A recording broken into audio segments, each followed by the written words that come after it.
HBO's getting for the show, and everyone's like, cool, Lord of the Rings, fantasy and stuff, and then... Oh, yeah. He was like one of the big reasons I actually started watching. Then my heart was broken. When he died, it was so symbolic of like the audience just like losing their innocence. It was like, yep, everything you knew about stories is dead. Yeah, we all lost our Game of Thrones virginity at that moment. It's like, holy crap, this can happen. This can happen. True. Very true. It's like when you think back to, you're like, guys, remember when we thought Ned Stark wasn't going to die because he was the main character? How silly it was. Welcome back to the Cast Beyond the Wall, everyone. I'm your host, Caleb Masters. We're presented by our partners at We Got This Covered. I am joined today from this household, my own household. Austin Lucari. And the man, the legend, who's about to have a red wedding, sir. Daniel Stahl. And we're here to talk about this week's episode, the first of his name. This week we're joined by a special guest host. Hi, I am Lady Jessica of House Martin. I've been on this once before.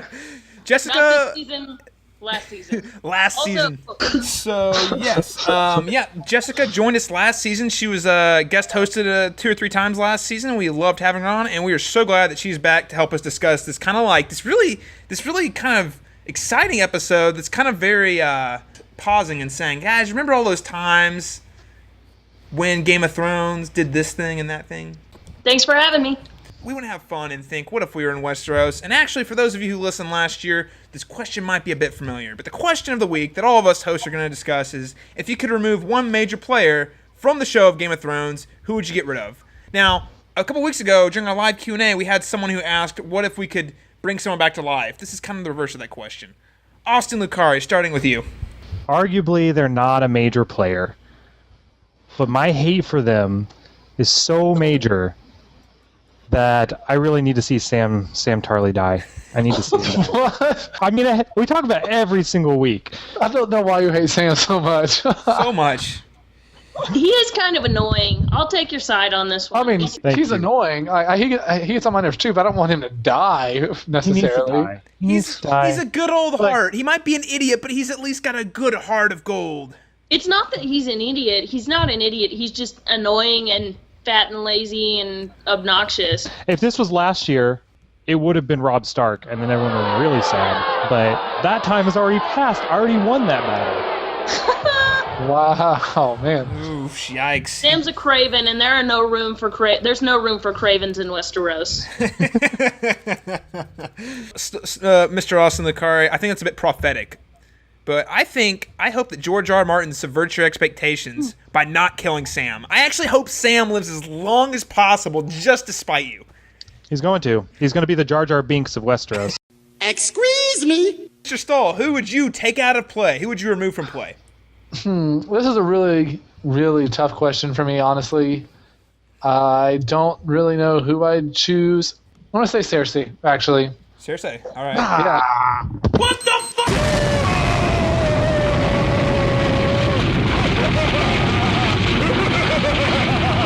Everyone, Austin just dropped the mic and like exploded. He's gone. That's the thing, We're down a co-host.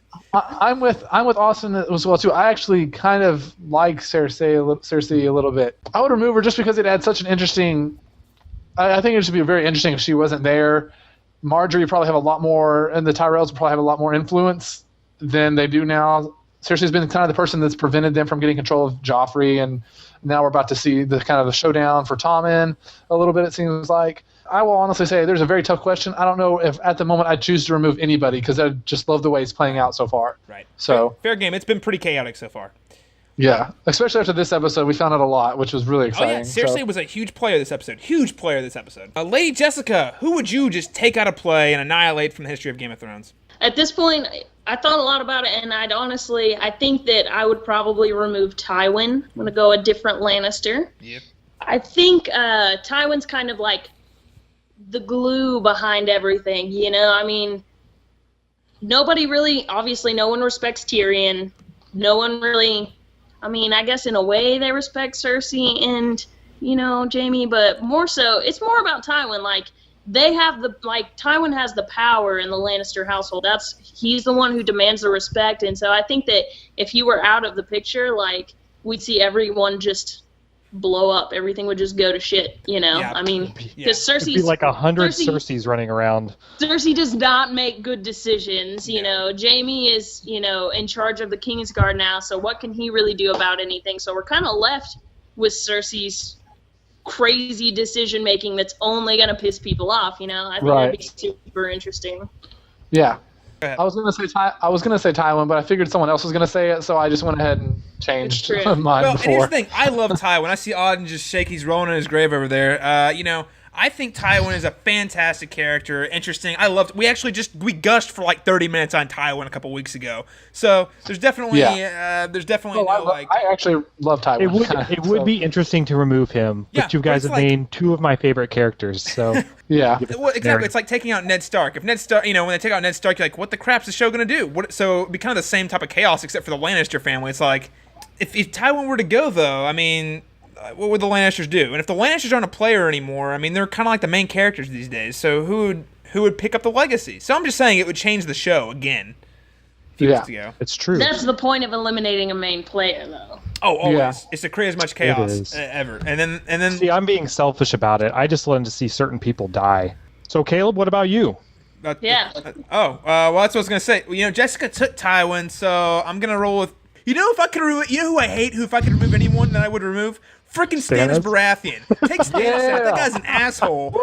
He's like sitting there. He's like, oh, I'm the righteous king. I'm gonna burn people at the stake. I'm the righteous king. Oh, I'm gonna go crap on my best supporter who has supported me through my own insanity. Oh, hey, let's kill a bastard boy because that's the honorable thing to do. I deserve to be king. Stannis might be really cool if Melisandre wasn't around. Renly would still be here, and all that good stuff. Well, that's cool. Yeah, I mean, if Renly was the bomb. Renly was the freaking bomb. Let's bring back Renly. Renly was legit. Let's bring Renly back from the grave. Zombie Renly. Oh. Gay people make the best leaders. It's a true story. You know, in Game of Thrones, no one would see that coming. I mean, let's put it this way. In the realm of Game of Thrones, all the gay people who have been on the show, we've all loved, right? So therefore, logically speaking, gay people make the most lovable characters that you want to follow. That's my real life experience too. Who else besides Renly? Down with Stannis. If I could change one event in Game of Thrones, it would be that Renly kills effing Stannis, and we get the show on the road. Way better show. Renly would have been a way better leader, and you know what? He wouldn't be burning people at stake. He would have had the freaking Tyrells behind him, marching on King's Landing with the biggest army of any of them. But dang, freaking Stannis had to like go all demon vagina baby thing on him. I mean, gosh dang it. He's a terrible person. All right, guys. Well, thank you so much for your picks on who would we remove, because let's face it, there's a lot of characters we all love to hate on this show. And now that Joffrey's dead, like it's like slim pickings out there. It's kind of tough. We have to like renegotiate. We have to reconfigure who the most despicable character is. But now that we have discussed and you've gotten an idea of who we all hate, let's go ahead and head into this week's episode, the first of his name. 8,000 unsullied, 2,000 second sons. Would that be enough to take King's Landing? One stone crumbles and another takes its place. He sits the throne like he was born to it. Why does he feel responsible for you? What wife would do for you the things I've done for you? What the hell are you doing? You mustn't let anything stop you. We move at sundown.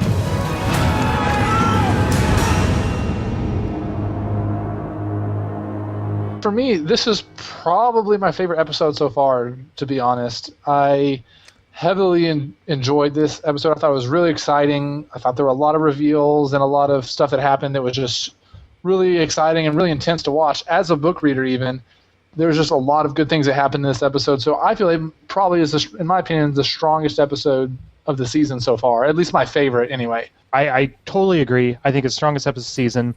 I think there was, more so than any other episode so far, major character development. Huge. It was really great. I'm very excited. Pretty much every scene was very important. This episode was hella violent. Oh yeah. That was fun. It's been a while since we've seen anything that violent. There was epic. That epic battle theme was just so bloody. Oh my gosh. Yeah.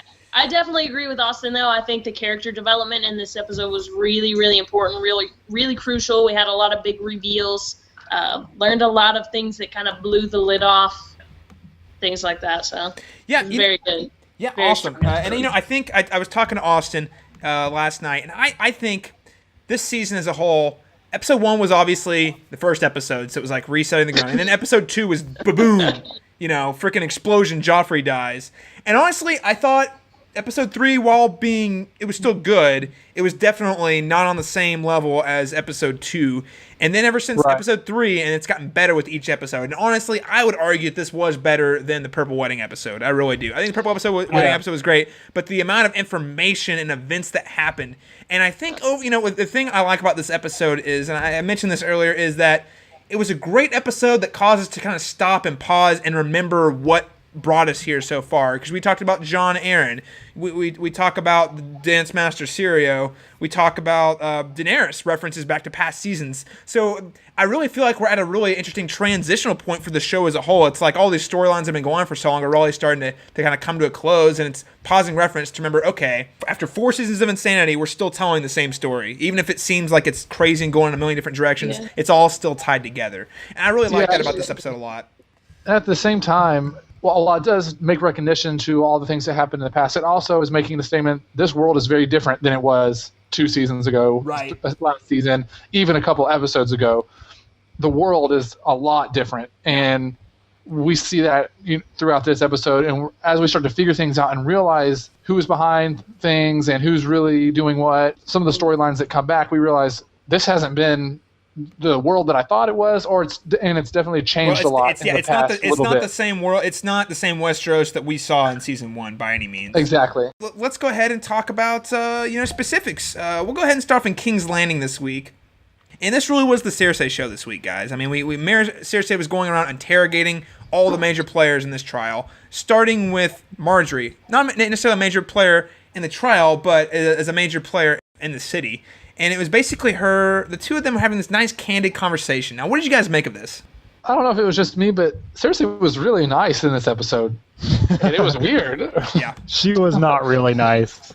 Well, I mean, okay, like she didn't make any of her accusatory, evil statements that she would normally make. She came across as very much more calm, relaxed, and, hey, I'm trying to be your friend almost kind of mode, which obviously there's an intent to that. And as you point out, it's not nice as in long term, but it came across as nice where usually she's just like upfront, hey, I hate you, I'm going to kill you. Remember Reigns and Casimir? We ruined their family. Watch out. Like she makes those statements of threats or things like that. And in this episode, we see her more, makes it come across to Marjorie that she's not against her being with Tommen, which was not something we're used to seeing from Oh yeah, she totally offers it to her. She says, "You still want to be queen?" Yeah, and normally she would say, "Oh, so you still want to be queen? Well, you have to go through me first." Well, it's because she's changing her tactics, right? Exactly. Instead of trying to face off and scare the enemy down, she's like, "Hey, let's be friends. Let's be friends." Right. I know Joffrey was a monster. You know Joffrey's a monster. Let's just be cool. You're pretty glad he's dead, right? I'm not saying you did it, but I'm pretty glad he's dead. I think, from my perspective, like Cersei comes off as a lot more sincere when she's talking about her children. Yeah. The one thing we know about her is that she legitimately loves her children and she would do anything for them. Now, what I was also going to say, I think the series kind of in a way is trying to not create another Joffrey. And I think in this episode, they were kind of trying to make Cersei a little bit more sympathetic so that we don't have another character like Joffrey who's so terrible and easy to hate. I think we're past that point in the series where we need someone that we can all hate. I think we're to the point now where people who are viewing the show at this point, 4 seasons in, we're committed, and they want everybody to fucking to just not know what's coming and to not really know for sure how to feel, about each character. I don't know. That's kind of my perspective on it. Yeah. I think that's what they're trying to do, kind of just mix it up and not let it be so easy to hate someone.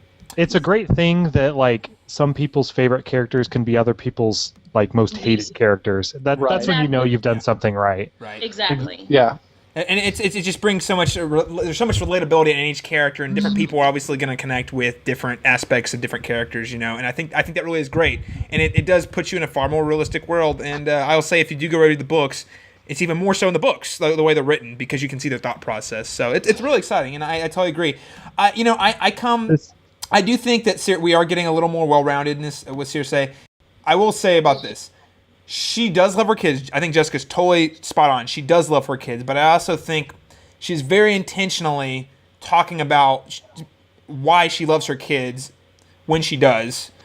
Yeah, because she's trying to win sympathy from everyone. She's trying to win sympathy for sure. They're both in this scene bullshitting each other like hardcore, and they both know it. That's the most hilarious thing. They both know what each other is doing, and they both know that each other know, but they're still like going through the dance of it. Right. And I think the funniest part about this scene for me, given the threat Cersei made last season to Marjorie still calls her sister again, which was hilarious. Yeah, I thought that was funny too.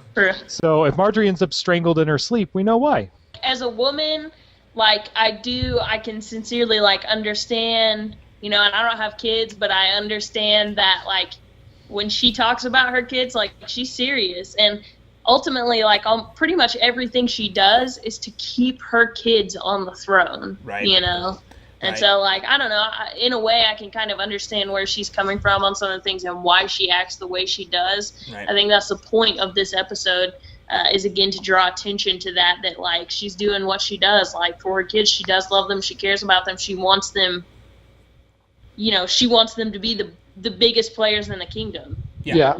I think her decisions are, well, we sometimes call them bad or crazy or whatever adjective you want to use. They are understandable for the most part. There have been very few. I can't remember a decision. There may be like one or two where she reacts a little crazy, but for the most part, you can understand why she's making the decision she's making. You understand. Yeah, absolutely. We probably should mention that the reason that she's doing this is because Marjorie's father is one of the judges.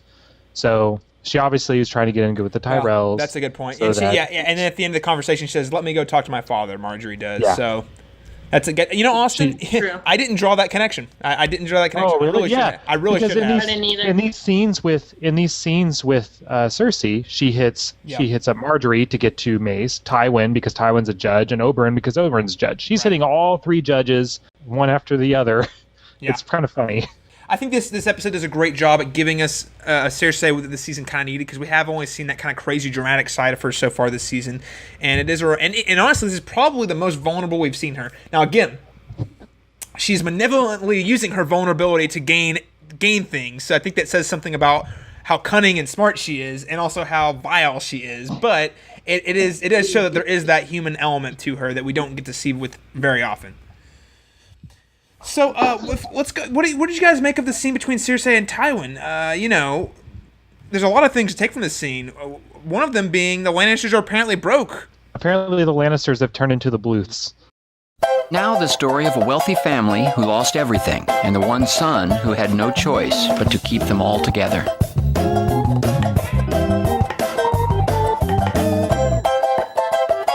It's Arrested Development. The parallels are uncanny. The parallels are uncanny. I never thought of that. I think that's so important. I know, huge, because that is the key to the Lannister power. I mean, sure, exactly. Sure, Tommen's on the throne, but technically he's a equal, Baratheon.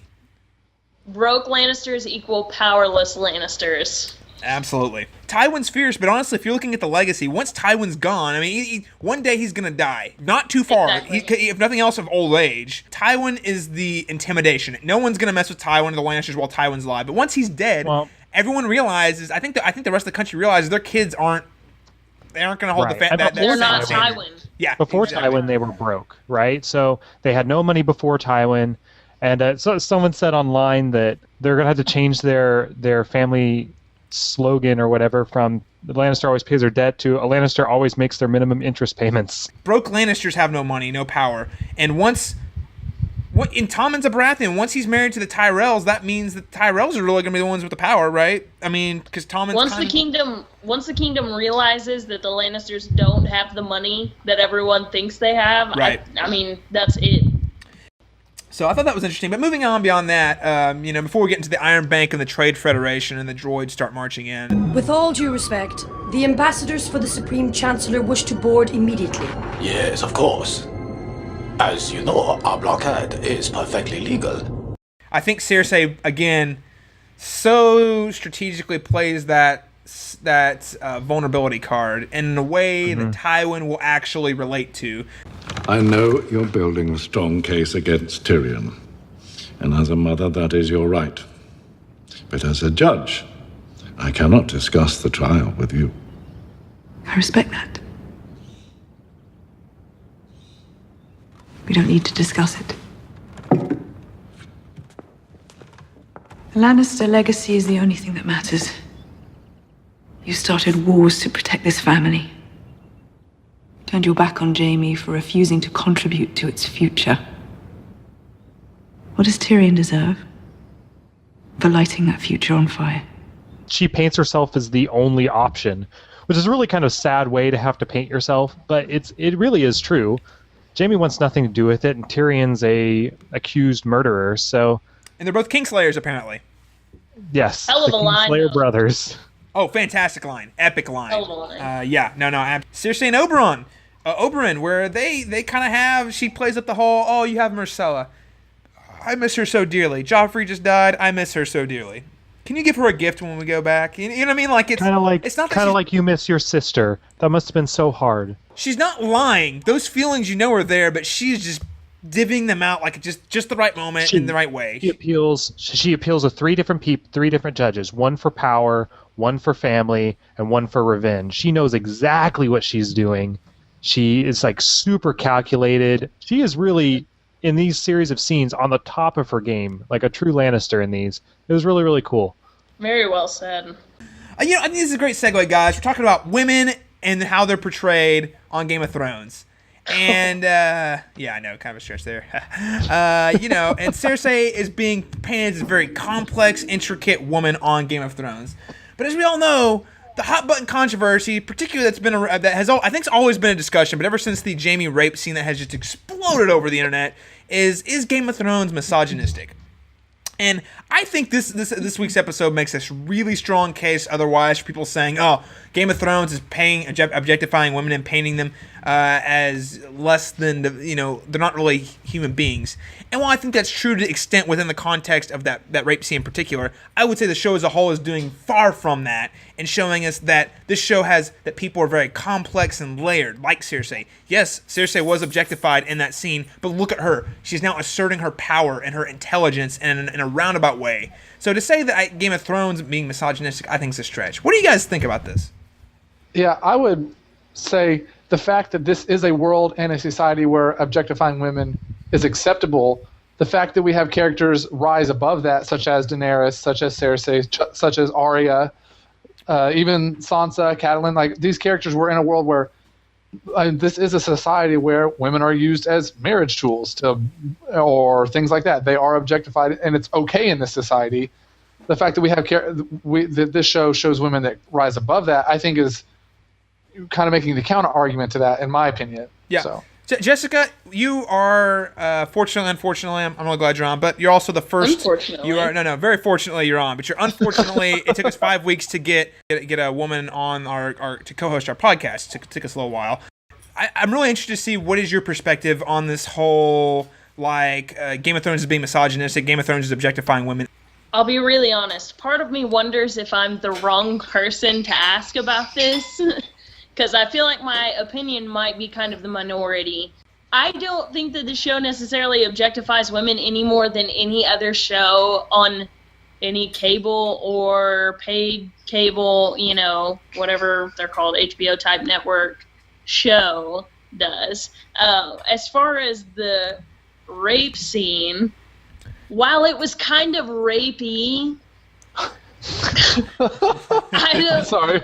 While it was kind of rapey, I don't know if I would even call it really rape though. And like I said, I feel like I might be in the minority in that. Obviously, it was kind of an uncomfortable scene, but at the same time, I feel like it was a scene that was very fueled by a lot of emotions. Like in that stupid article, what was it called? Rape of Thrones? Yeah, Rape of Thrones.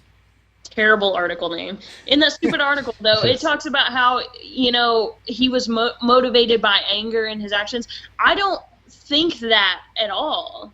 I think it was motivated by maybe some sort of anger, but more frustration, and that's frustration with the situation, frustration with the fact that his son has died, frustration with the fact that in the time that he's been back in King's Landing, Cersei has been nothing but cold to him. Mm-hmm. Like she hasn't been warm to him in any sort of way that he's used to. You know, I think it's, you know, a little bit of hurt, just a lot of different emotions going on there, and I think it's a lot of different emotions for her too. I don't know if you guys have ever been in the situation where you're with someone and you know like what you're doing is wrong, but you want to do it, right? You know, and I think we see her fighting it off a little bit, but I think it's kind of, we also see her like pulling his chin in when he's kissing, and I purposely, you know, I went back and watched this scene. You know, we see her pulling his chin into him, and at some points we see her pushing away, but we also see her pulling him in, and I think that's very characteristic of her in her monologue right now. She knows that Jaime's different, whereas in the books, this scene happens at an entirely different time. Right. In the show, we've had a couple of weeks of him, you know, being back there and both of them being around each other, but being sort of cold and not being normal. And I think that's kind of the point, is that it's frustration, and we're also showing kind of how their relationship has changed. That frustration is coming out, and it's also furthering to separate the two of them. I feel like it wasn't done without point, without an end goal, you know. Right. And like I said, while it was kind of rapey, I don't think it was necessarily like rape. I think it was just kind of a mixed emotion thing, and I feel like a lot of people are making a bigger deal out of it than it actually is, to be honest. No, that's totally fair. And you know, I remember when I saw that scene, I was definitely bothered by it, but I also wasn't. I was like, this is kind of a weird. I was just surprised in how they decided to do it, and that it was, like you said, rapey. But I wasn't like, I wasn't That's really right. sure. Yeah, I wasn't like sure. I was like, I mean, I guess it was rape, maybe. I don't know. I was really on. And listeners can go back and listen to, you know, our episode 3 discussion between me, Daniel, and Austin, and Ben Friend. I do absolutely think it was rape. I feel like if that scenario happened in our world, you would definitely be arrested for it.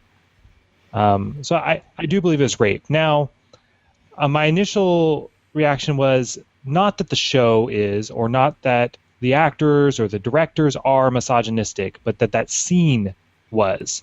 Maybe the scene still was, but the show has not a track record of misogyny as much as a track record of devaluing human life and dignity, be it through the rapes that occur pretty much on a weekly basis, or the murders, or the drinking out of skulls, or the cutting off of genitals and like mocking people. Like, there has been constant kind of like devaluing of human life and dignity throughout the show, I believe. The question, I guess, becomes, should that be entertainment for us?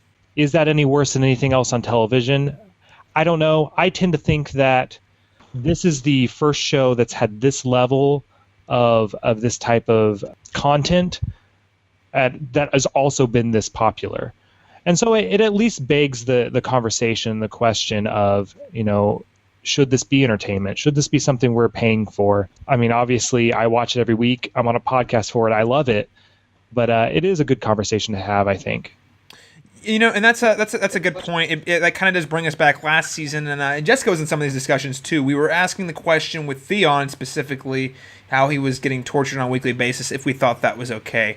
So your point is that, you know, this scene, misogynistic or not, you think the show as a whole has a habit of dehumanification. Has a track record for doing profit, that. Essentially. Now the question I have is it acceptable for entertainment? Well, that's the world that they're trying to create, though.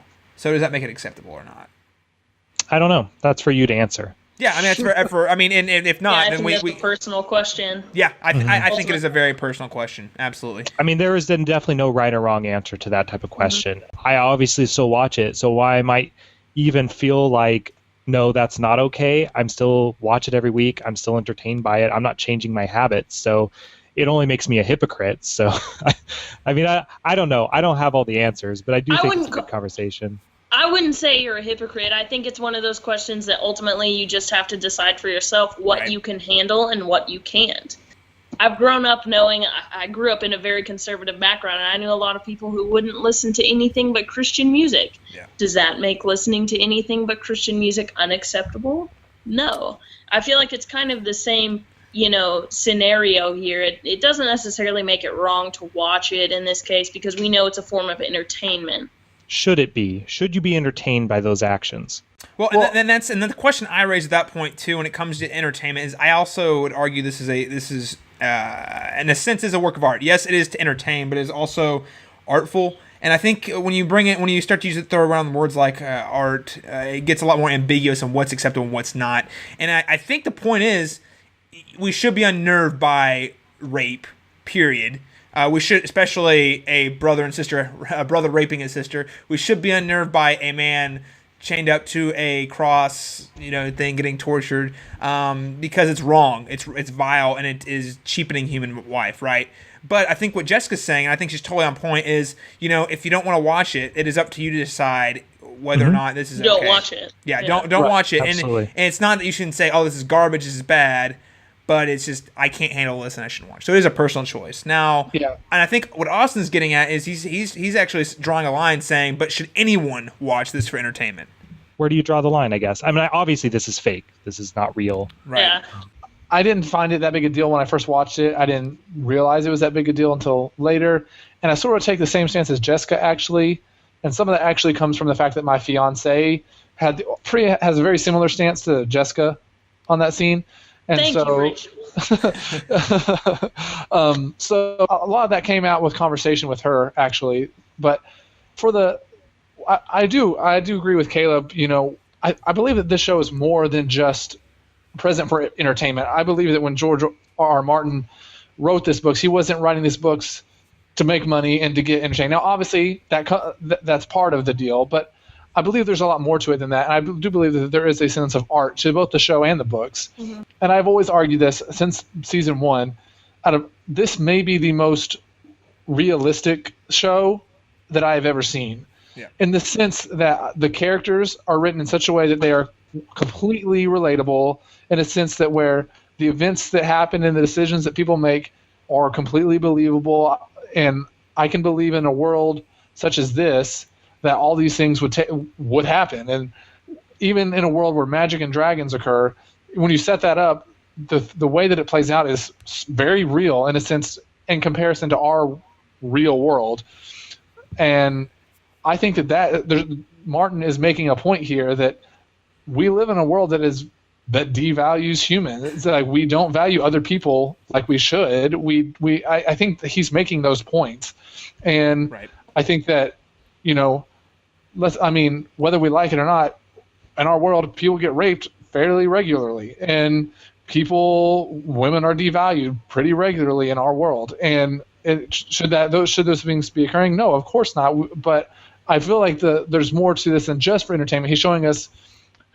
Are we not? I think Austin actually brings up a really good point. Should we be entertained by it, but should we allow these things to be happening in our world to begin with? Right. I think it's more about the statement is not about should we be entertained by the show, but the question is, these things happen in our world. What are we doing to try and fix that? Right. I feel like that's more of where the books and the show is heading, more than an entertainment standpoint. Yeah, I guess. Yeah, and I'm totally with you. And I think the difference when Austin, when you raise your question, should we do those things? And I think again, it comes back to: are we celebrating the rape? Are we saying it's a good thing? Are we celebrating, the guy drinking out of J.R. Mormont's skull? There are people out there who do that. I'm sure there are people who thought, yeah, that's badass, that's awesome. Look at Jaime. But I don't think that is not the picture that the show is trying to paint. The picture the show is trying to paint is that this is a very dark and bleak action. And I think that really should bring a course for us as viewers. It should unnerve us. And if it doesn't, that's a problem. I will cite Joanna Robinson from Variety posted a really interesting article today, kind of to counter the whole Rape of Thrones thing and kind of taking the stance that, yes, Game of Thrones portrays a very vile, despicable form of rape in a scene, but as a whole, the show really does speak to women as empowered characters who are really paving the road for television, network TV, cable TV, whatever, for empowered female characters who are actually making the best of the crappy society they live in. Let's go ahead and move on to my favorite segment where the shit hits the fan this week, guys. I was so excited. Some huge reveals at the Vale this week. I mean, like, I have been just, since I've read this in the books, I have been just waiting and waiting. Like, when are they going to reveal this information? When are they going to reveal this information? Holy crap. Like, it's so, man, like, like, even just thinking about it right now, I just get so pumped and excited. Like, my body just, like, I get full of adrenaline just thinking of, man, just this moment. It's just... Calm down, Daniel. Calm down. Gosh, I just get so excited. Listen, people. You want to know why Caleb's been crushing on Littlefinger for 2 seasons? You found out. Why. This is it right here. This is what was going down right here. This is why I'm like, this guy is freaking awesome. Even if he's evil and despicable and a scumbag. And with a terrible accent. He's a hell of a player, though. He just dropped the mic. He did. He's a hell of a player. He's the best player for all intents and purposes. At this point, the best player we've seen so far. He drops the mic, but he's not the one on stage. It's like, I don't know how he does it, man. That's right. He gets Lysa Arryn to drop the mic. She's like, but it's all him. Like, and Sansa's now going by the name Stone. Elaine, sorry. Stone. That's kind of her fake name. And I thought there was some really interesting bit of a dialogue exchange here. Specifically when Littlefinger says, "Know your strengths. Use them wisely, and one man can be worth 10,000." Hold on a second, actually. Yeah. Is Stone the bastard name for that area? Yes, Stone is the bastard name for like the mountainous area. Yes, and it's and it's intentional that he uses that name. Yeah, because a ton of people would have that last name. Obviously, it would make more sense. Exactly. Right. You know, it's a little brief scene, and you kind of get that surprise, like, hey, Peter's been here before, because as soon as he tells these guys at the Bloody Gate who he is, they all just like, okay, welcome back, you know. Welcome, like, Lord Baelish. Welcome back, Lord Baelish, exactly. And you're just like, oh, crap, well, he's been here before. And FYI, guys, that cloak he's got, it's kind of awesome. Go back and watch the scene again. It's kind of awesome. It's like a Sith cloak, okay? Caleb, did it make you hot for Baelish? No judgment. He's a good-looking older man. He is. He is. He's just really creepy, and I think he's a pedophile. People disagree with me. Listen, man, would you be that little gray patch on the side? Exactly. He's got the Mitt Romney hair going on. The Mitt Romney hair. That porn stash, but because he's got the awesome hair, it doesn't look like a porn stash. You know, he's got the stash and then the soul patch. You know, it's just Sansa is reintroduced to Lysa. Lysa, we actually haven't seen since season 1. It's been a while, and she's still freaking crazy. Still really freaking crazy. Probably more crazy, to be honest. Let's go with more crazy, yeah. And we get to meet Robin again. It's just kind of, again, I mentioned earlier, we get to tie back into season 1. You know, these characters we haven't seen in a while. They have a little exchange here. She's all like, oh, Sansa, I love you. You're my niece. I know who you are. Blah, blah, blah, blah. Then Robin takes Peter to a room. And then, first off, we find out just how into Littlefinger Peter Baelish that Lysa is, and it's like hardcore infatuated, like, let's do it right now in front of the kids. I don't care. She basically marries him within minutes. They get married within minutes of him walking in the door. He's like, and Littlefinger again is, if you can even tell, he's trying to play this strategically. He's like, well, we need to let all the lords know so that they can, like, because he wants to make an event, like everyone knows this guy is becoming like the protector of the Vale. Here we go, guys. This is the epic reveal. This is the reveal. Game of Thrones would not be possible without Littlefinger, Lord Baelish, Lord Peter Baelish. Yep. Let's get married tonight. Ought we not inform the lords of the Vale about the ceremony? There's only one Lord of the Vale. The others can all hang, lurking and simpering on the stairs like buzzards the moment my husband died, trying to get their claws on me. I do think that we could wait until... I'm done waiting, Peter. We had a wedding night many years ago. Don't you remember? Like it was yesterday. What wife would do for you the things I've done for you? What wife would trust you the way I've trusted you? When you gave me those drops and told me to pour them into Jon's wine, my husband's wine. When you told me to write a letter to Kat, telling her it was a Lannister.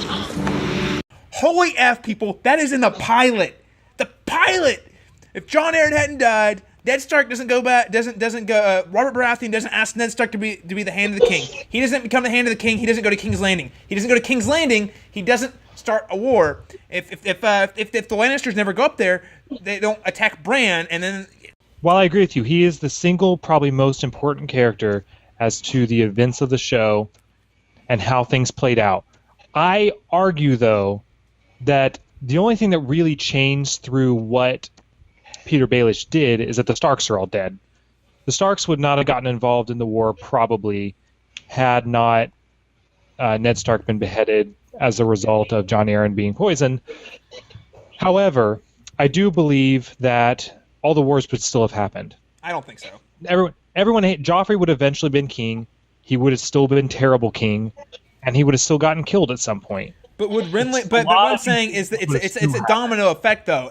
Sure, there might have been a war between. There might have been a rebellion with Stannis versus Joffrey, but we didn't get a rebellion. We got Robb Stark being one king, rebelling. We got Renly getting his own ideas, claiming him to be the king, and then we got Stannis claiming king. What I'm saying is, and then the Starks would have been in the north, and then the Greyjoys wouldn't have rebelled. So, I mean, yes, there would have been a rebellion, maybe an uprising, but there wouldn't have been this epic war that has changed Westeros forever. It wouldn't have been like it is, but it would have been still something like of consequence to the kingdom, because I think, like you said, the difference is you would have had Ned leading the rebellion in the north, and you have Ned leading the rebellion in the north, like, who knows what's different. It might have been more awesome, honestly. It might have been. It could have been. We don't know. You could see Ned, in battle, swinging ice around. But that's great. But that's the thing. Littlefinger didn't let that happen. He let his way happen. Yeah, exactly. He robbed us of that. I just want to point out a few instances where, if you go back and watch season 1, not only did he have the whole poisoning thing, do you remember specifically when Catelyn goes down to King's Landing to say, "This is whose dagger is this?" And you know whose dagger he says it is? Tyrion Lannister. This guy has been pulling the strings behind the curtains the whole time, and what he is, it's all the chaos as a ladder speech. He's been creating this chaos, feeding it, making it bigger, so that he can Hell of advance. a speech. Oh, hell of a speech. Do you know what the realm is? It's the 1,000 blades of Aegon's enemies. A story we agree to tell each other over and over till we forget that it's a lie. But what do we have left once we abandon the lie? Chaos. A gaping pit waiting to swallow us all. Chaos isn't a pit. Chaos is a ladder. The whole reason he poisons Jon Arryn and sends Ned down there is just to stick it to him. He was so upset, so angry, just because he's an asshole. He's trying to stick it to the world, though. He's not just sticking it to a person. He wants to... Again, go back and watch his monologue in season 1. It makes so much... I mean, it always makes sense, but in retrospect, you see, you actually realize how big a game this guy is playing. You always know he's scheming, but now you know, holy crap, this dude is this guy is changing the world. Yeah. I think this is the first time that we realize exactly how much of a manipulator and how big his end goals are. That he's been behind everything. I really, it's like you said, I think we've always known that he's a schemer, a manipulator, but this is a whole nother level. And I think it begs the question of how long has his sort of plan with Joffrey been in place? How far back has that been going? How far ahead was he thinking in that regard too? I mean, he just had his ability to think so far in advance and be able to manipulate certain situations to his advantage is just incredible. Well, it just makes me think, what's next? Yeah, exactly. If this guy is capable of jump-starting a war of 5 kings and then escalating himself from a man he came from nothing. He was he wasn't even a banner. He was a small under banner house of the Tullys, and now he is one of the most powerful men in Westeros. Well, and you have to think, not only is he one of the most powerful men, but he's also very strategically placed himself in the most easily defended and where he is more protected than he would be any else in the realm. Yes. And at the same time, doing all these things, not getting his hands dirty, and nobody suspects him for anything. Nothing. Nobody could ever tie him to any of it whatsoever. They get it. Sansa will be his weakness, I think. If So essentially, Catelyn will be his weakness. Well, yes. I mean, by extension. But Sansa, she's there right now. If someone figures that out, then they're going to tie him to it. But she's also a powerful tool and a pawn for him that he can use for further means. Now, Littlefinger, I think he sees that the Lannisters have outlived their usefulness. He probably knows that they're out of money. He was the coin. Yeah, he was the master of coins. Master of coin. Yeah. I mean, he knows these things for sure, and I think he rips down the entire Lannister house, just tears them apart, sides with the Tyrells, uses the Tyrells, pumps them for all they're worth, and rips them down. I mean, that's what he does. Everything to him is disposable. Yeah, because for all intents and purposes, he's still loyal to the Lannisters, but he's also made friends with the Tyrells. So as the Tyrells advance, obviously he's going to maneuver more that way. I mean, talk about opportunist to the max. I mean, this guy is one of the most intelligent people in Westeros. And if you ask me, he's not winning the Game of Thrones. I don't know if there's ever a winning, but he's outsmarting even the likes of Tywin Lannister. Because ultimately, if you look at it, Tywin Lannister is his pawn. I would say he's winning, but no one knows he's winning. Exactly. There are a few people that well, I think Varys knows. Varys knows something. Yeah. If anybody knows, if Varys knows, or at least has some idea. We don't even know Tyrion where at least Varys knows is how right dangerous now, he really. is. Yeah, guys, I want to read you. I want to go ahead and read you a quote from the author, writer for the Vulture, the website vulture.com, John Seller. This is compliments of Chris Tobin, by the way. The entire series essentially has sprung from the ambitious, crafty mind of Littlefinger is, I believe, a notable moment in the history of television. Having a supporting player, even one as nakedly devious as Lord Baelish, has been since we first met him at his brothel in the 3rd episode of Season 1, turn out to be the show's most important character. Be like, say, Matthew Weiner revealing Henry Crane as the true mastermind behind every misery Don Draper has suffered on Mad Men. Has a character on a major series ever done so much deviltry with so little screen time? And I think that's excellent. I'm sure at some point Littlefinger will be Peter Baelish will be threatened by something. When? He's thought 10 steps ahead, though. Like, I don't know. At some point it will catch up him. He is, like Gus Fring on Breaking Bad, a character who could be who was untouched, who was always the Moriarty and 10 steps ahead, who you would think there's no way they're ever going to beat them. At some point, someone will find his weakness. But the reason I think Littlefinger is safe for at least a very long time is because nobody suspects him as a threat. But let's go ahead and move on to I don't want to totally gloss over the rest of the scene because there are actually some great moments here. Favorite quote: "I'm going to warn you, I'm going to scream when my husband makes love to me. I'm going to scream so loudly they'll hear me across the narrow sea." We find out Liza's kind of nuts. Like, at first she's kind of insane. She's kind of insane. Well, we found out, didn't we kind of know that when she had her, 6-year-old kid sucking on her teat? That's true.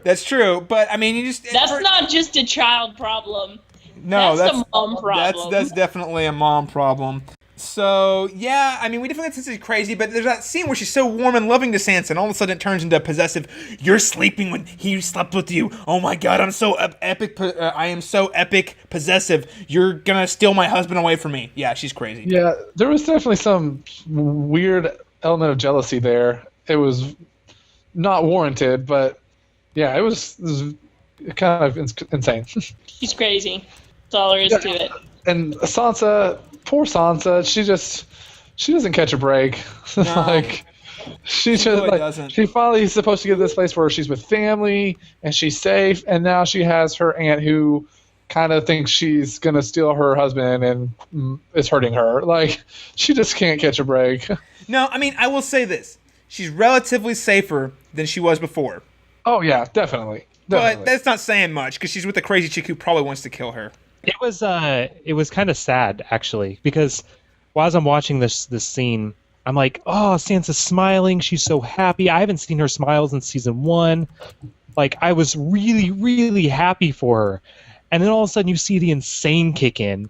All of a sudden she realizes, oh crap, I'm not safe. I'm in the same position I was in before, and nothing's any better. I thought I'd be safe with family, and I'm not.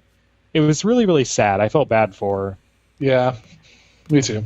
Yeah, absolutely. Yeah, and I think, Austin, you bring that point up. There is a moment where we actually saw Sansa smile for freaking Littlefinger. All right, everybody. Well, we're going to take a little Q&A break. At this point, I want to go ahead and say, for those of you out there who listen and maybe don't get to listen live, we do have a great way for you to support, to post your feedback and your questions, and you're like, are these guys idiots? Are these guys crazy? Get on facebook.com/thecastbeyondthewall. That is a great place to post information. You can follow us, read updates, see links to our when we do our live recordings. You can also follow us on Twitter or tweet us on Twitter at @cast_beyond_the-wall, or you can subscribe to us on our YouTube page.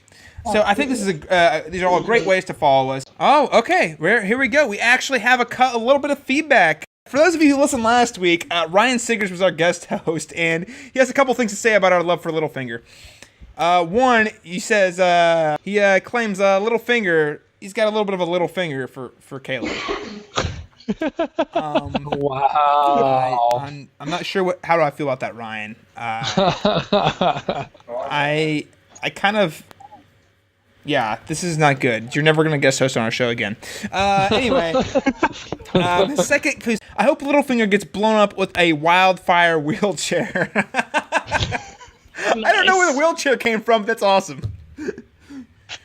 So what's going to happen is Bran is actually going to come back down on his wheelchair that's going to be lit on wildfire. And then next up is a fellow listener, friend of the show, Drew Reese, who will be co-hosting again later this season, says, I have no mercy for Cersei. I hope something truly terrible happens to her. And to that I say, kudos to Drew. I really don't like her that much either, but she is an interesting character. Hey, she was willing to kill her own son.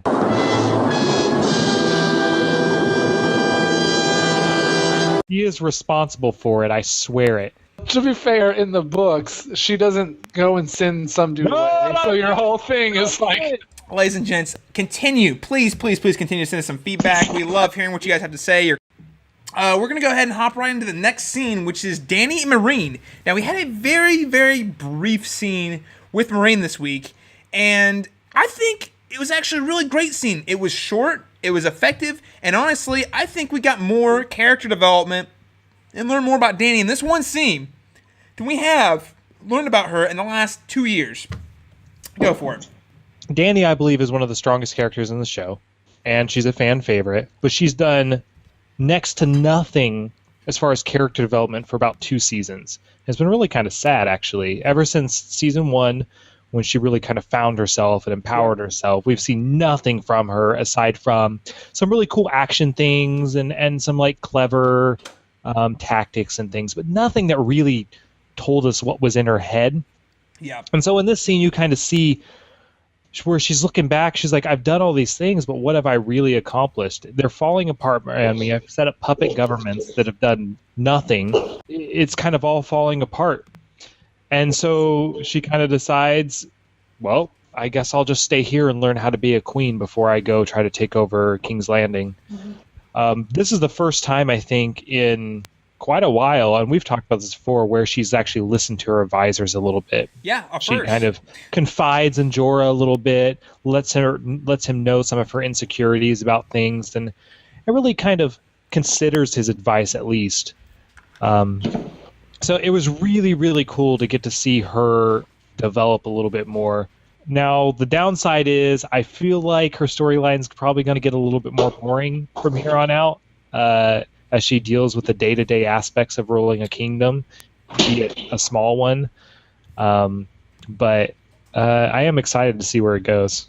I agree. I think it was very nice to see her grow a little bit in maturity, though, in the sense that she understands that she needs to learn how to rule before she goes and tries to be a queen. Yeah. You know?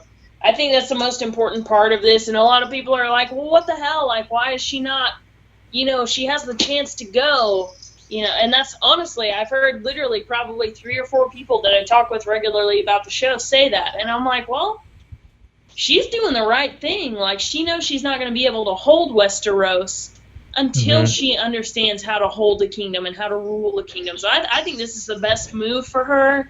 I think it's smart. Like you said, I think it's going to result in a little bit of a boring storyline for a while, but I think it's the best for her ultimately in the end. Her end game is different than everyone else's. I think everyone else, their end game is I'm going to get the throne.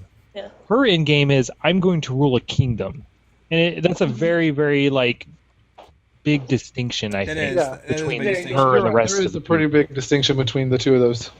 And I think she is making a very wise decision, which is great because, again, if you guys listeners of the show know that I haven't exactly stood up for Dany a whole lot. And I do want to clarify and say that I think she is a very interesting, well-written, well-developed character that I actually do want to get behind quite a bit. And I think this is one of those moments where I'm like, yes, Dany is making a very thoughtful, reasonable decision where she's actually consulting with advisors saying, and she's looking back on her work. I mean, look what happened. She basically went and liberated 2 cities, which seems great on the surface, but look, both of them have collapsed. This is why Dany is America, because she went and took slavery out of 2 different countries, and then she left them to, kill themselves. And now it's now we gotta go back, and we gotta, set up a new government.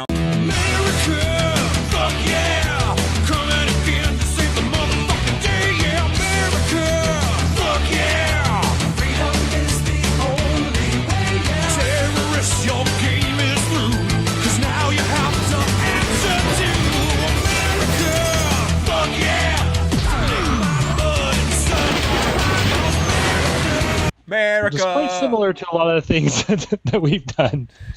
So I do think it's interesting, though, but she's kind of realizing her faults and her mistakes, and not saying that those things that she did were bad, but she's realizing, wait a second, it takes more to ruling a kingdom than just liberating slaves and cities. You actually have to help them rebuild and figure out how to be a society. And I'm totally behind this idea. I think she's making a great move, and I think that for me, this is a point where I can really respect Dany, and I always...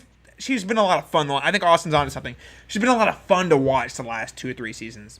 But really, since season 1, we haven't seen her have a real arc. And you guys keep using the word boring, and I think that's fair.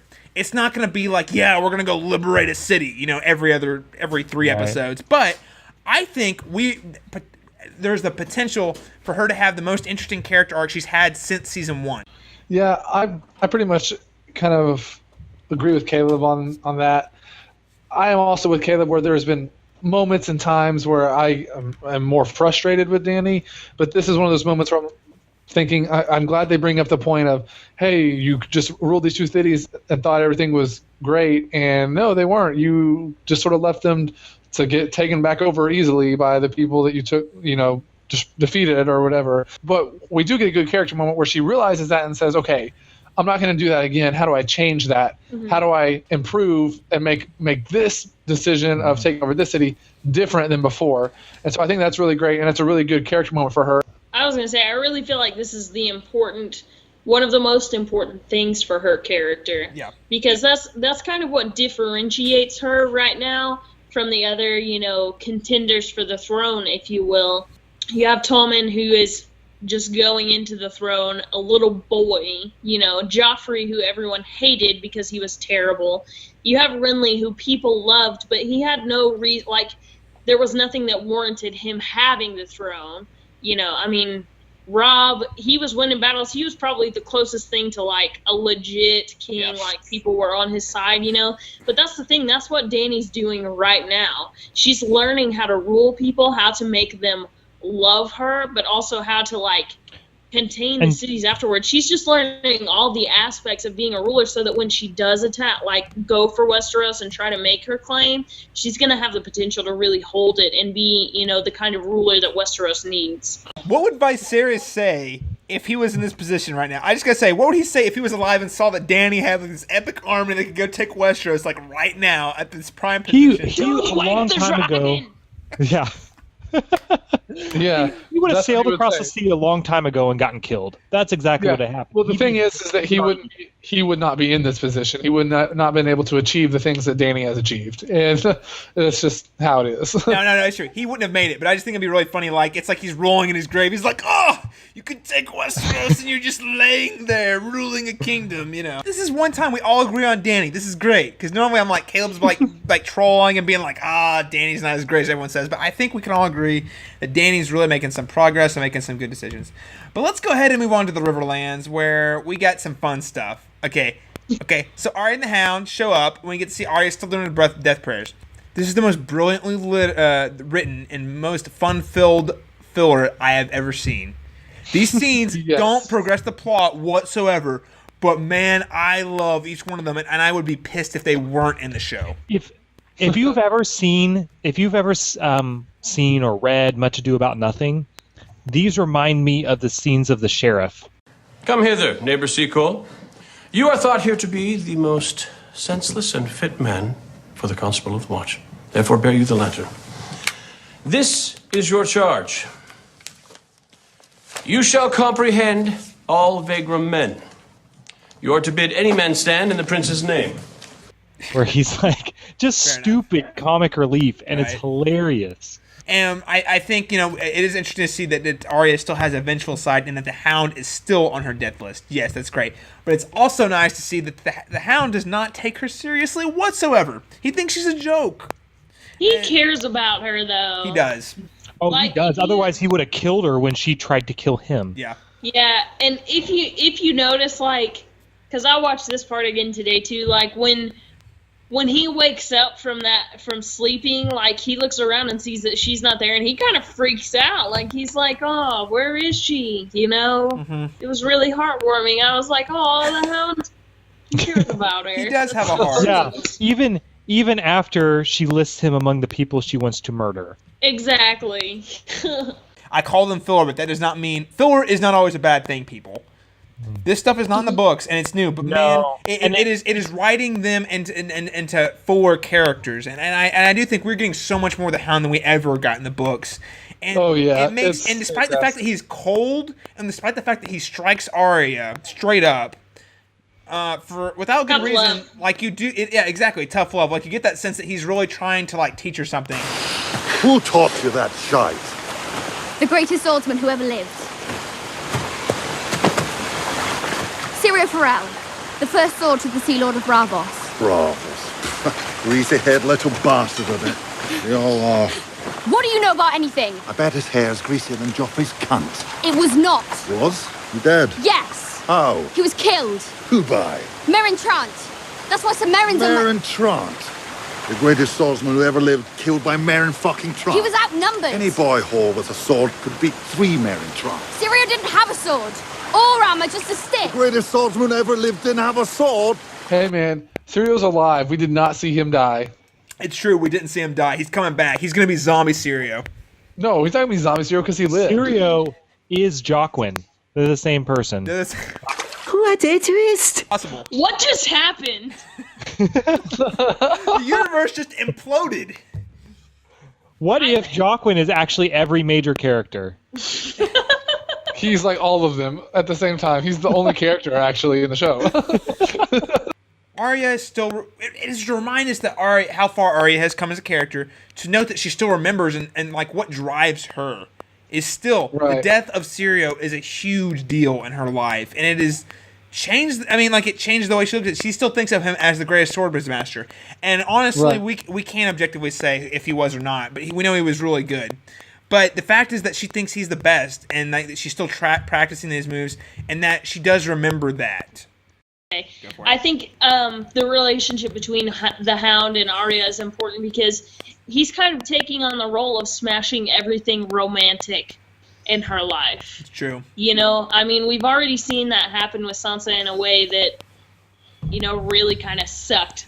She had terrible experiences with Joffrey, but everything that she had, every sort of romantic notion about, all of the songs that the minstrels and the singers used to sing, all the way that knights are supposed to behave, those are gone. We don't see those anymore, and we know she doesn't believe those anymore. Right. In a sense, it's the same thing for Arya right now, except different, because she's not going to be water dancing, and that's what the Hound's saying, you're going to get your ass killed. This is war. It's time to get serious. Show me what you got. Right. No, I'm going to beat the stupid out of you. You're being dumb. I'm going to smack you so you know you're being dumb. This is the first of 2 scenes this episode where the people comment on proper fighting versus actually killing people. You have a scene a little bit later with Jon Snow where you have a similar situation where he's like, He's like, I bet they taught you how to parry and fight with honor. Well, that's not going to get you anywhere. Even though she thought she was preparing for the real world by training with Syrio, it was still kind of a lie. Like, it's still like... It's still a romantic notion. Yes, exactly. That I could defend myself with my water dancing could get me there. And he's like, no, you're a joke.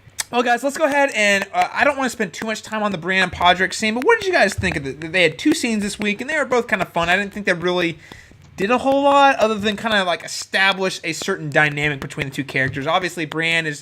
It's kind of a reverse roles, right? So Brienne is now playing the Jaime of last season. She's being kind of a hard ass, kind of like laughing. Oh, what do you... I mean, I don't need someone to take my armor off, you know. What do you guys think of this scene? I think, yeah, kind of like you said, this was just sort of, hey, these characters are here and they're headed somewhere sort of moments. Not all, like you said, just setting their relationship. Kind of, this is how the relationship is, but not a lot really happened there. It's really very, very similar to the Hound and Arya. Honestly, kind of the same, a little bit similar dynamic. You know, one's kind of naive, and the other one's a bit more seasoned, and you kind of get a lot of the same dynamics. I think the Hound and Arya is a little bit funnier, but we'll see where this goes. Just felt bad for Pod. Poor Pod. He's trying so hard. He like cooked the rabbit with the fur still on over the fire. I was like, oh, Pod, come on, man, come on. Seriously, I felt bad, and he was trying to take her armor off because he is like the world's greatest squire with the person who doesn't want a squire. Period. You know, right? She's just like, I don't need you, and he's like, but my sole purpose in life is to make your life easier. She's like, I don't need you. So I mean, I guess the important scene seems to stick out to me in the scene is the conversation they have towards the end, where she sort of says, did you ever do anything? And he said, or in combat wise or whatever, he said, I killed somebody. Like the fact that when it comes down to it, he is extremely loyal and willing to put his life on the line to defend the person that he's sworn to defend, you know? Yeah. So yeah, you gained a little respect for him there. He did. When she realized that when he said, I killed someone at the Battle of Blackwater to save Tyrion's life, she was like, oh, well, this guy's not totally worthless, and he actually does have good intent. Like, he's willing to get his hands dirty to help me out, so he's probably worth the time. But enough of that. I love Brienne. I love Podrick both, but their scenes were kind of minimal this week. But what we really want to talk about here is the North. Guys, when worlds collide, when they come together in a way that we never get to see in Game of Thrones. None of the they don't ever collide. What you have them looking at each other, and one side realizing that the other side's there, and then the show being like, "Is it going to happen?" And then it's like, "Just kidding. They're never going to see each other again." And they go the other way. One of the things I saw was like it was like a picture of them like they're looking at Jon Snow, and Jojen's like, no, Bran, this doesn't happen in the books. We have to go. Nice. Yes, exactly. You know what? I have read a lot of... I'm actually one of those guys who I go through and I read the comics on all these stories and posts and follow people on Twitter. And someone tweeted out something about this, like, I didn't really like this episode, and I totally disagree with him. But what I found most interesting was there was a barrage of comments. Well, the reason you didn't like this episode was because it wasn't like the books. All that crap in the North was totally pointless. And I have to say...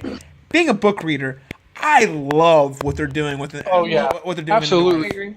Like I already said, as a book reader, this was my favorite episode so far, and this is the most different from the book episode that we've probably had, maybe in the show. Right. I mean, it's just like none of this stuff that's happening in the North is in the books at all, but it's really epic. It's a lot of foreshadowing, yes. So is it necessary? Not totally, but it's actually giving the characters a whole new level of depth, and and it's actually things happening. I gotta say, guys. Bran in the books, there's a lot of downtime, and the fact that they're adding a tension between him and Jon Snow isn't necessary for the show to work. No, but man, it keeps him interesting though. Exactly. It keeps him from being dead like he is in the books. Were we leading into Jojen's vision? Is that correct? Sure. Yeah, let's talk about that. I was gonna say his vision and everything he says about Bran, it makes you really think that ultimately, like when it comes down to it, he's gonna be the most important person in the whole series. Yeah. You know? Yeah. At the hill, the great weirwood tree. You've seen it too. Mira and I. Even Hodor. We're only here to guide you. He's waiting for you. He is willing to lay down his life to make sure that Bran makes it. And I'm totally with Jessica. This makes it seem like Bran is on the most important journey of any character in the show, by far. For that reason alone, I really like what they've done here because it's kind of like you said in the books, you kind of just almost forget about him. Yeah, you really do. Yeah. And so I like the way that they're not letting that happen and just kind of constantly keeping you reminded that he's very, very important and vital to the series. What'd you guys think of Jojen's vision? That was epic and badass. He's like, I'm gonna see you. I saw you. You burned tonight. You're dead. You know, it's just like, holy crap. Yeah. And then when he's telling Bran about his vision, he looks at his hand and he's like going all pyro from X-Men or something. No, Jojen was telling spoilers, the jerk. What the fuck?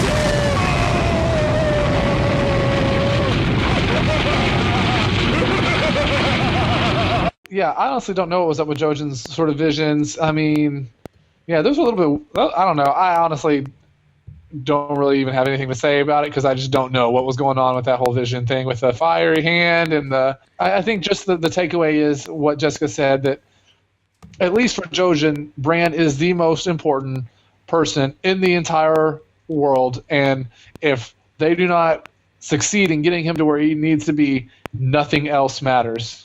And I think that's the takeaway. Yeah. Was the fiery hand a vision? I thought he was like a pyromancer, and I was getting really excited he was going to start burning fools. Oh, gosh. And all of a sudden, he's going to be from X-Men.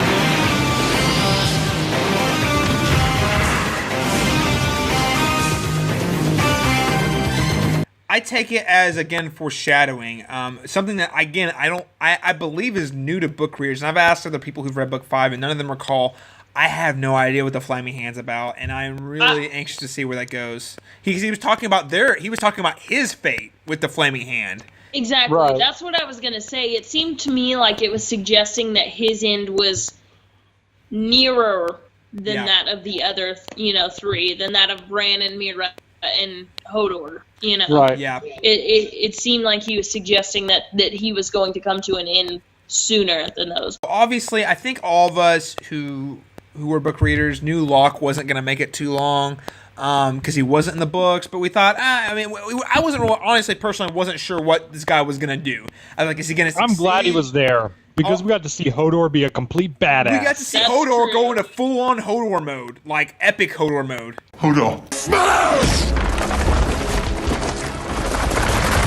That was badass for sure. Oh, yeah. I felt so bad for him, though. He was so sad that he killed somebody. He was so sad about it. Yeah.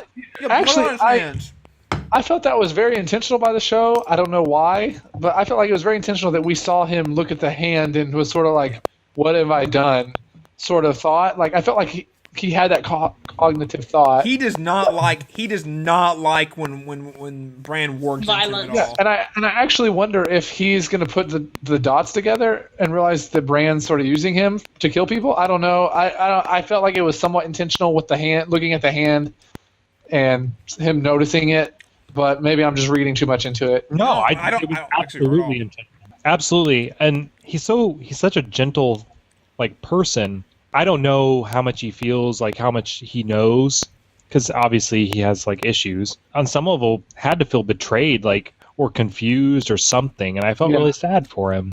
His innocence is being stolen from him. He doesn't even know whether he killed someone. He's like, did I kill someone? It's so sad because it's Hodor. Yeah. And I get the feeling from Hodor, if someone were to come and attack Bran, Hodor would definitely protect Bran, but he wouldn't kill the person trying.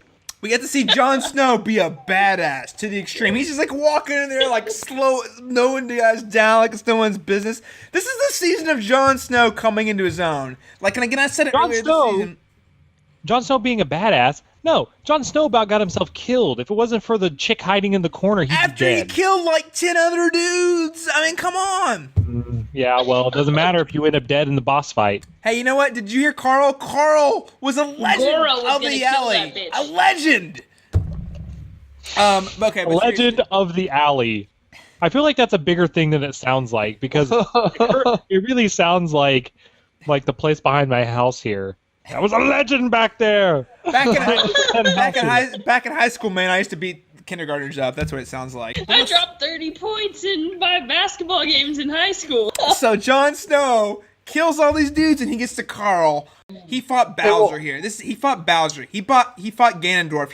He fought Goro. God Snow. Bringing me back for trial. Round 1.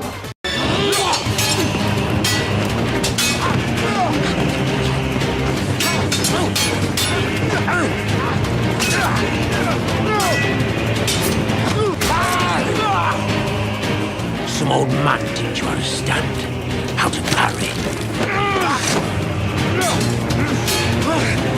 how to fight with honor.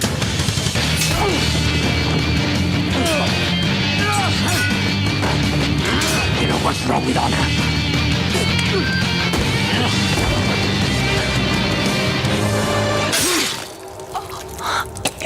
Fatality.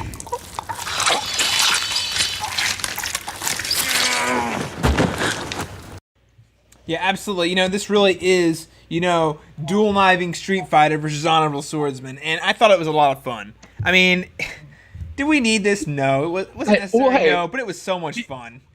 His final blow, though, come on, man! Like Holy the final crap, strike.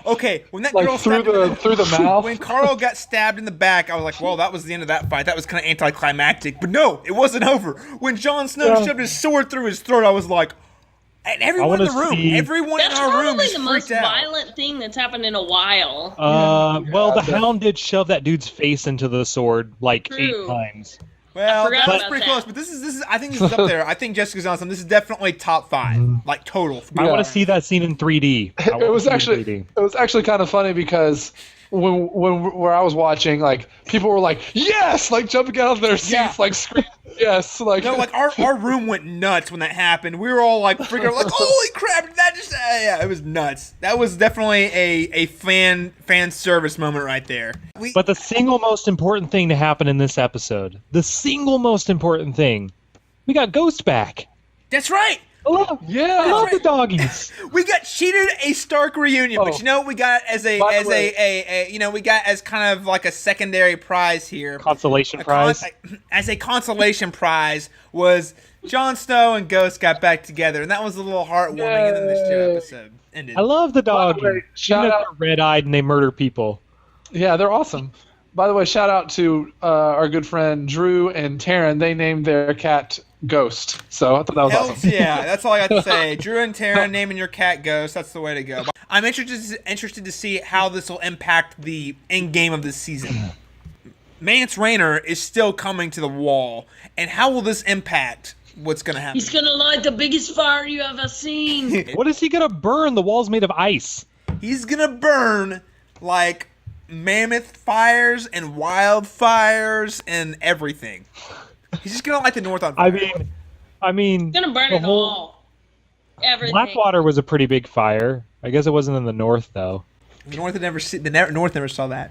The north never saw that. It doesn't matter how big the other fires are, just the ones that the north see. Okay. We had a pretty damn big fire in the south, but it doesn't matter. Midwest. That's right. Doesn't matter. Western lands, nobody cares, but the North hasn't ever seen it yet. Right now.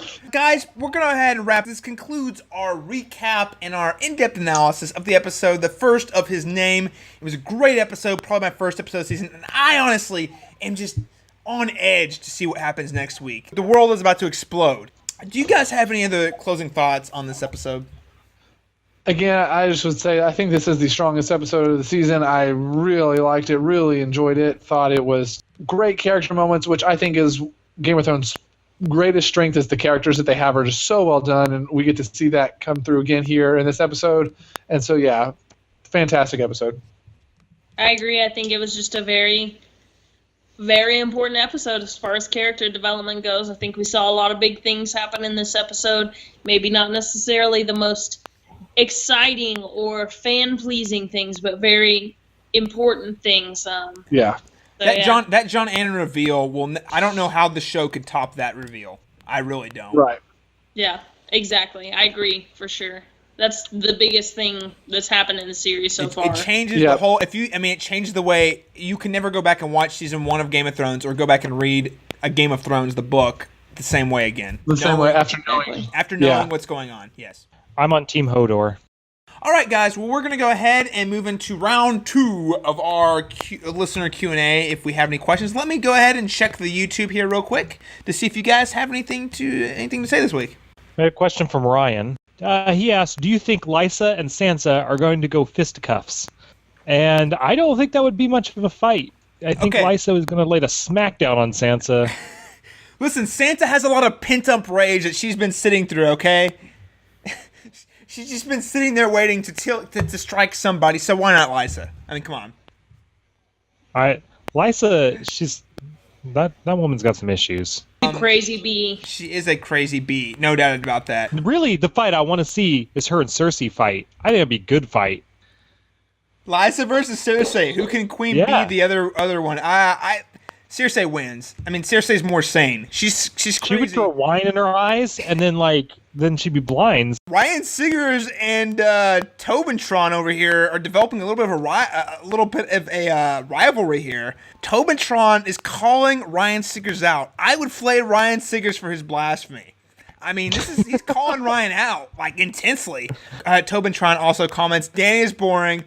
Stannis is a better version of Daenerys. What the hell are you, Tobin? We're not watching the same show. Get out of here. He likes Stannis, so he can't come on anymore. That's right. We don't allow Stannis lovers on this podcast. Maybe his computer got tied to a stake and burned. Nice. Yeah. So I can take care of that. You know what? Of light. As a Stannis lover, he probably just wrote that because some woman behind him was telling him to write it. So it's true. That's probably what happened. He's got no thoughts of his own. He's just being.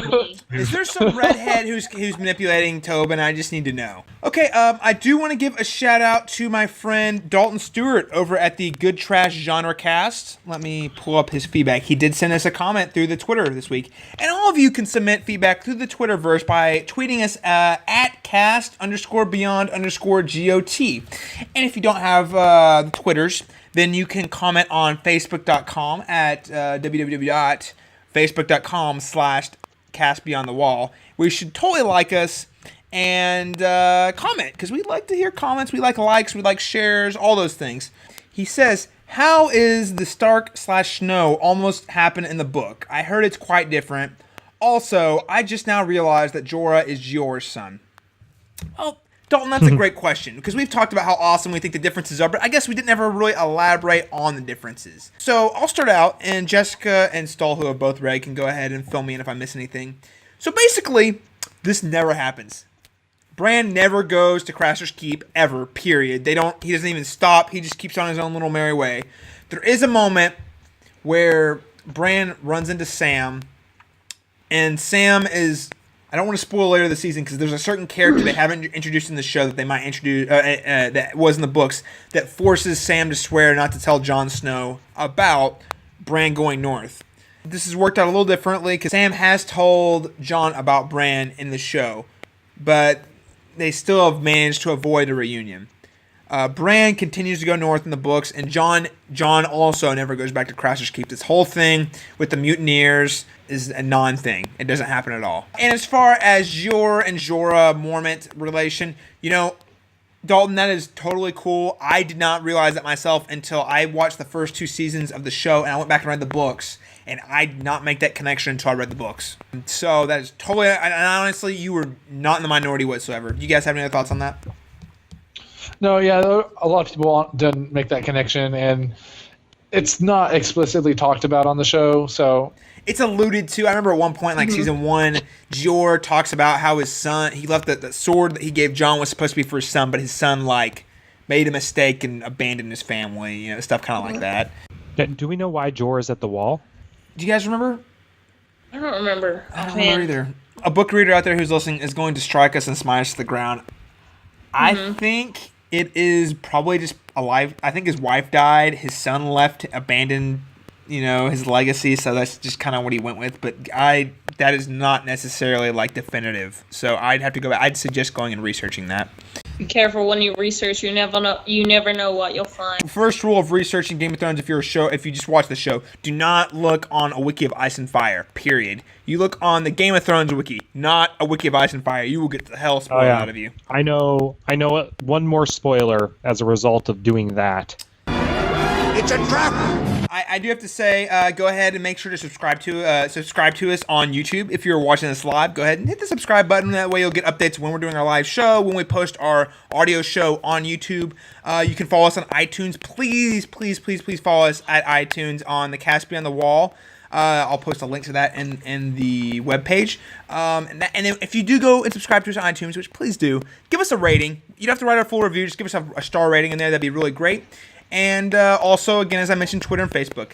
And lastly, I just want to go ahead and thank our partner, WeGotThisCovered.com, who has all the latest and greatest news in video gaming, TV, and movie news. I mean, seriously, guys, I read IGN, I read Vulture, I read all those websites, and there have been several occasions in which We Got This Covered breaks the news first. So, WeGotThisCovered.com. Check it out. Like them on Facebook. Follow them on Twitter. They're a great source if you're into entertainment news. And they got it covered. Let's go ahead and prehash this next week's episode, The Laws of Gods and Men. I'm here for Theon Greyjoy. This is turning into a lovely evening. And you feel your blood gives you a claim on our gold more than any man living. She has conquered the city and rules as its queen. Everybody is interested in something. I've always hated Tyrion. He killed his king. This is the trial. It's a farce. Do you wish to confess?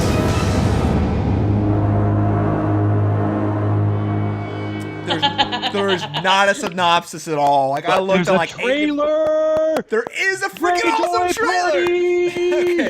Okay, guys.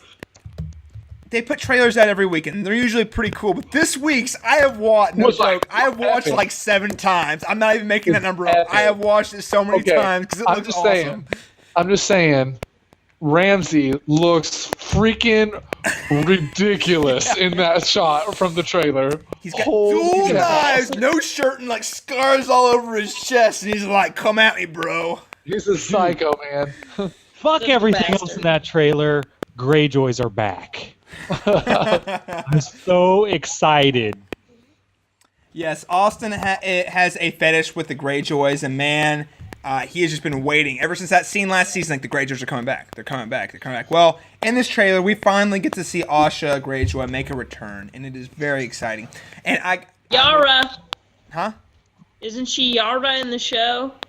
Thank you, Jessica. It is Yara. Yeah, she Yara is Yara Greyjoy is returning in the show to avenge Theon. And what's funny is she's, in theory, would meet Theon because Theon's with Ramsay, right? So how's that going to go? I don't know. Let's find out. I'm excited to see.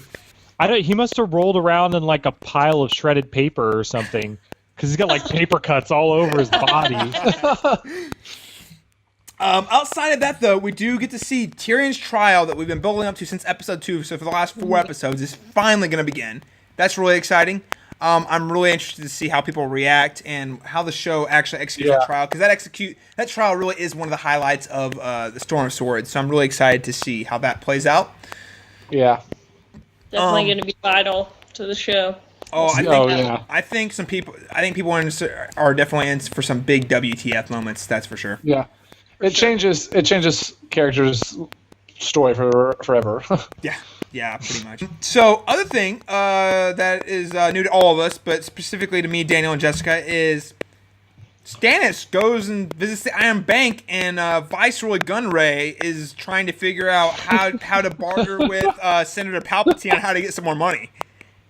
Yeah, that's what's happening. That's what's going on. Dude, I am really excited about this storyline, by the way. Varys talked, which normally isn't a big deal, but watch this season. Varys hasn't done very much this season, like at all, like even spoken. Yeah. So he got his head rubbed by a dwarf. That was pretty exciting. Yes, he did indeed. But he actually has some pretty important lines about Daenerys in this week's little teaser for next week, and I am very excited to see Varys do something because I love Varys, and he just hasn't had a spotlight this season yet. So, dude, what happened to the withered old man in the crate? We didn't even know what happened with that. He gets some dude shipped over by Amazon. Yeah. And I assumed it'd be his new pet, but nothing. Yeah, I don't know if they're going to go back to that or not. I honestly have no idea. I have no idea. I hope they do, though. Thank you so much, Jessica Martin, for guest hosting our show. Hopefully we can have you again on in the future. Yes, please. Thanks for having me. And we also, again, want to thank our partners at WeGotThisCovered.com. Make sure to tune in next week when we review next week's episode, Laws of Gods and Men. It looks like a good one. You don't want to miss it. Until next time.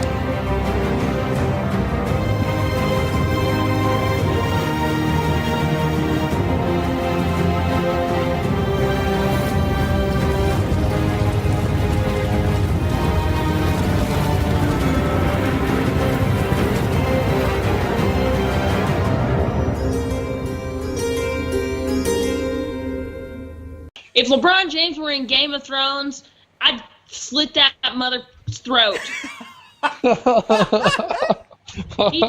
He'd die. Oh, I'd flay him. Ooh, I'd flay him like nobody's business.